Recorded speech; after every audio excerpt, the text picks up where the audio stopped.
Yeah, I mean, she spoke to them for about half an hour last night before going off to the British ambassador's house for dinner and leaving the 27 European leaders to have dinner and discuss what she'd said back here inside the European Council building behind me. Essentially, what it seems likely now is that we will have at least another month or two of negotiations. Michel Barnier, the man running these talks on behalf of the European Commission, saying he needs significantly more time. A lot of the European leaders I managed to collar yesterday saying they're open to that idea, frankly. One of the solutions to try and unlock these talks seems to be the possibility of a longer transition period.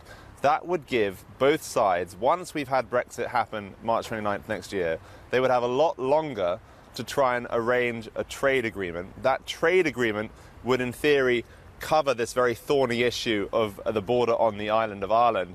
And so by giving them more time to cut that trade deal, the thinking is, presumably, that they would be more likely to then paper over the cracks on Ireland.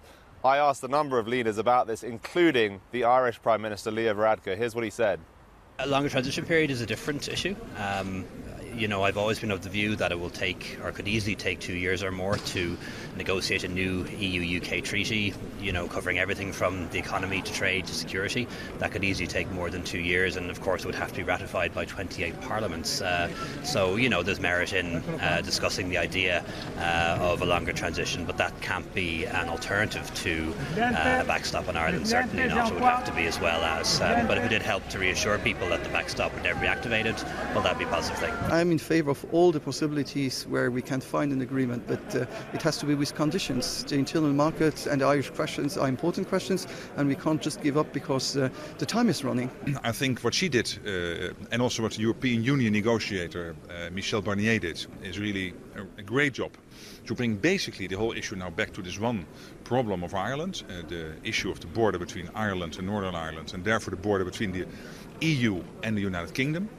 That is technically not easy to solve. Michel Barnier and his team made a very great job, precisely to follow the guidelines we provided and to try to find a compromise. We are not so far, but it's time to find this final agreement. Well, we'll wrap it up on that, Willem. We'll get it back out to you a little later on. Thank you for that. Hey everybody, it's Hadley Gamble from our new CNBC Middle East Bureau in Abu Dhabi. Thanks for stopping by. Now, to watch more, you can try one of the videos that just popped up on your screen. And don't forget to subscribe.